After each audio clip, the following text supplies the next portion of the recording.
Welcome to our cozy corner of the internet, where we believe in the magic of reading and the power of imagination. We're so glad you're here. Now let's dive into the delightful world of today's story. Deep in the whimsical neighborhood of Giggle Grove, nestled between a bakery that smelled like dreams and a park filled with singing flowers, lived a little ball of midnight fluff. Her name was Jinx, and she was the bounciest, pounciest, most playful kitten in the whole wide neighborhood. Round and soft with eyes like shiny green marbles, Jinx loved nothing more than chasing fireflies in the twilight, or leaping through sunbeams that poured in through the kitchen window. She was always ready for a game of hide-and-seek or a rousing game of yarn ball. In fact, she hardly ever met a stranger. Bovine booing went Jinx as she leaped for a dancing butterfly. Zoom went Jinx as she chased a rustling leaf. Went Jinx whenever anyone tickled her chin. Everyone loved Jinx. The little bird Pip would sing his sweetest songs for her. "Tweedle-lady, Jinx, my dear," he'd chirp from the big oak tree. And Jinx would try to sing back, though it usually came out as a happy, rumbling meow. Barnaby, the bouncy beagle puppy from next door, adored Jinx. He'd wag his tail so hard, his whole body wiggled whenever he saw her. Woof, woof, playtime, Jinx, he'd bark, his floppy ears flying. Jinx would pounce on his wagging tail, and they'd de-tumble and roll in the soft green grass like two giggling peas in a pod. Even Mrs. Higgins's grumpy old tortoise, Sheldon, who usually just wanted to be left alone with his dandelions, would poke his head out of his shell a little further when Jinx came to visit. "Hello?" Jinx would chirp, and then gently pat his shell with her soft paw.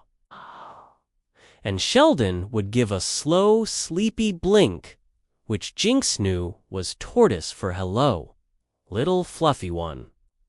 Jinx was a friend-making machine. She believed everyone just needed a little bit of play and a whole lot of happy purrs. One sunny morning, something new and exciting happened. Jinx's favorite human, Lily, came home with a special carrier. Meow! Jinx tilted her head, her whiskers twitching with curiosity. What could it be? A new bouncy ball? A super-duper feather wand? Lily knelt and opened the carrier. Out stepped another kitten. This kitten was the color of marmalade and sunshine with big amber eyes. But unlike Jinx, who was always ready to zoom, this ginger kitten was very, very still and very, very quiet. "Moreau," Jinx greeted her. "Lily, this is Ginger. She's a little shy. Be a good girl and make her feel welcome." Jinx's heart did a happy flip-flop. A new friend right here in her own house. This was the best meow. "Hello," Jinx chirped, bounding towards Ginger. She did her famous welcome wiggle where she wiggled her bottom, and then did a little hop that always made Barnaby bark with laughter. Ginger didn't laugh. She didn't even crack a smile. She just blinked slowly and tucked her tail tighter around her paws. Her ears were a little bit flat, and her eyes looked like two puddles about to spill. "Oh," thought Jinx, "she must want to play. That's why she's sad. She hasn't played yet." So Jinx went into full-on make-a-friend mode. First, she brought Ginger her favorite sparkly ball. She battered it with her paw, sending it skittering across the floor. Want to chase it? Jinx meowed, her eyes bright. Ginger just watched the ball roll under the sofa. Okay. Plan B. Jinx remembered how much Pip loved her silly dances. She stood on her hind legs and wiggled her front paws in the air, doing a little spin. Look, Ginger, I'm a dancing queen, she purred. But Ginger didn't crack a smile. She didn't even wiggle. Jinx tried everything. She jumped and made a funny pose. Ginger didn't even crack a smile. She tried playing peekaboo from behind the curtains. Ginger didn't want to see. She even tried to share her most delicious crunchy cat treats.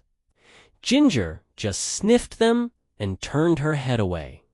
Jinx's bouncy spirit started to feel a little flat, like a ball that had lost its air. She sat down with a sigh, her fluffy black tail drooping. Why didn't Ginger like her? Why wouldn't she play? Why did she look so sad all the time? Lily, who had been watching quietly, came over and scooped Jinx into her arms. She stroked Jinx's soft fur. "Oh, Jinx," she said gently. "You're trying so hard to be a good friend, and that's wonderful. But sometimes when someone is new and feeling a bit scared or sad, they don't want to play bouncy games right away." Jinx looked up at Lily, her green eyes full of confusion. But why?" Lily smiled. "Sometimes," she said, "the best way to make a new friend feel welcome is not by doing all the talking and all the playing, but by just listening. Maybe Ginger has something she wants to say, but she needs someone to be very quiet and still so she feels safe enough to say it." Listening, Jinx thought about it. She was very good at making happy noises. She was very good at playing, but just listening. That sounded a bit like being a statue. Could she do that? It's like a superpower. Jinx, Lily whispered. Being a really good listener can help someone feel understood and safe. Why don't you try? Jinx hopped off Lily's lap. She looked at Ginger, who was huddled in a little orange ball by the window watching a raindrop slide down the glass. Okay, Jinx decided. She would try this listening superpower. She walked over to Ginger very slowly, very quietly. No bouncing, no wiggling, no chirpy meows. She sat down a little way away from Ginger, not too close, and just sat. She looked at Ginger, then looked out the window with her, watching the raindrops too. It was hard. Jinx wanted to tell Ginger about the fun puddles they could splash in. She wanted to show Ginger how to bat at the raindrops on the glass. But she remembered Lily's words. Listen. So Jinx stayed still, making her purr. Very, very soft. Almost like a tiny, gentle hum. After a long, long time, it felt like forever to bouncy Jinx. Ginger turned her head. She looked at Jinx. Jinx just blinked softly. Her green eyes kind, then a tiny, squeaky sound came from Ginger. So quiet, Jinx almost missed it. Meow. Jinx's ears perked up, but she stayed still. Ginger took a little breath. I miss my old garden, she whispered, her voice wobbly. It had a big, sunny spot and butterflies. And my brother, Ginger sniffled. We used to play chase all day. Jinx's heart felt a little squeeze. Ginger was sad because she missed her home and her brother. It wasn't that she didn't like Jinx's games. She was just missing what she knew. Jinx stayed quiet, letting Ginger talk. Ginger told her all about her cozy bed and the way the sunbeams felt in her favorite napping spot. Jinx listened to every word. She didn't interrupt. She just listened. Slowly, as Ginger talked, her little body started to relax. Her ears weren't so flat anymore. Her tail gave a tiny, hesitant twitch. When Ginger finally finished, she looked at Jinx with her big amber eyes. They weren't quite so puddly now. "Thank you for listening," Ginger whispered. Jinx gave a soft, gentle meow, then very slowly reached out a paw and gently patted Ginger's paw. To Jinx's surprise, Ginger didn't pull away. Instead, she leaned her head just a tiny bit towards Jinx, and then, for the very first time, Ginger smiled. It was a small smile, just a little curve of her mouth, but it was there. Jinx's heart did a happy bounce, but this time she kept her body calm. Later that day, Jinx showed Ginger the sunniest spot in their new living room.